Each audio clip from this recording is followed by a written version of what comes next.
نجم نقولوا التعادل 1-1. النتيجه ارضات زوز فرق، في حين الاولمبي النقل مازال يبحث زاد هو على اول انتصار ليه من الاتحاد المنستيري في البطوله. رفيق الزعفراني حضر اللقاء وهون نتفرجوا فيها مختلفين. قبل الانطلاق لقاء النادي الاولمبي للنقل بضيفه الاولمبي البيجي، حابين نشيروا الى نهايه مسلسل انتداب المدرب اللي باش يشرف على حظوظ فريق عاصمه السكر مده عقده واهدافه خلال الموسم. الاكيد وانكم عرفتوه، المنصف العرفاوي. اخيرا في الاسبوع هذا شرفت بديت الاشراف على الاولمبي البيجي.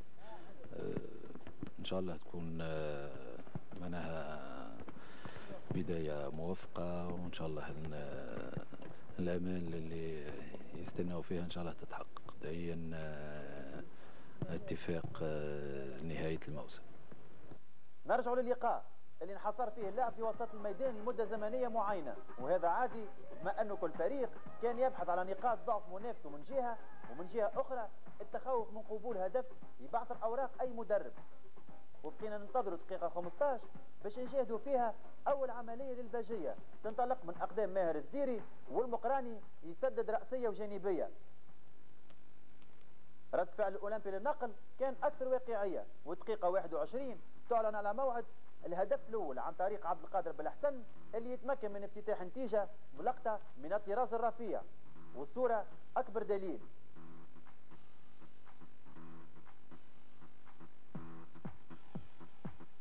هدف خلى بالخصوص ابناء العرفاوي يتقدموا اكثر الهجوم ويضغطوا على منافسهم، والمقراني في احدى عملياته الهجوميه يكون في طريق مفتوح نحو الشباك، لكن استعداد الحارس الدلالي يمنعه في مره اولى من التسجيل قبل ما يفسخ مساعد الحكم هدف بنزا لوجود هذا اللاعب في موقع تسلل.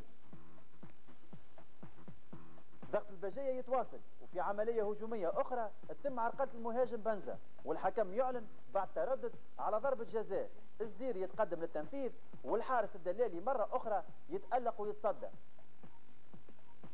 والفورمه اللي نزل بها الحارس الشاب تخليه يبعد مخالفه تتنفذ احكام من اقدام مهدي المالكي، والكره تصطدم بالعارضه. بقيه الشوط ما شاهدناش فيه عمليات تذكر من الجانب او من الاخر، ويمكن وانه كل فريق اعطى ما عنده في النصف ساعه الاولى من اللقاء في انتظار ما يخفيه الشوط الثاني. في الفترة الثانية ومنذ الدقيقة الثامنة يتحصل الأولمبي للنقل على ضربة جزاء واضحة بعد عرقلة اللاعب عبد القادر بالحسن في منطقة 18 متر. العازق يتولى التنفيذ، والقائم الأيسر للحارس يكون في الموعد ويهدر ثاني ضربة جزاء في اللقاء. فرصة خلت الأولمبيين يضيعوا إمكانية تقدمهم في النتيجة، واعطت الشحنة للباجية للعودة من جديد بضغطهم على منافسهم والتنويع في عملياتهم الهجومية اللي جعلتهم يقتربوا شيئا فشيئا من شباك الدلالي. وبالفعل الدقيقة 24 من هالشوط جات بهدف التعادل على اثر مخالفة ورأسية من رضوان بوزيان في شباك الأولمبي للنقل.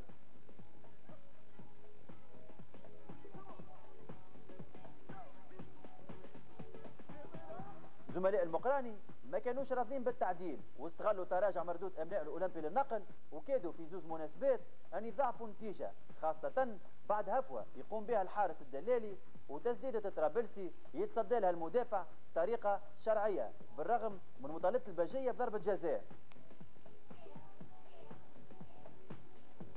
الاولمبي في اواخر اللقاء حس بالخطر وحاول يرد الفعل، لكن الاستفاقه كانت متاخره نوعا ما باش ينتهي اللقاء تعادل عادل، ونقطه وحيده في الترتيب العام لكل فريق تزيد تصعب بقيه مشوار البطوله.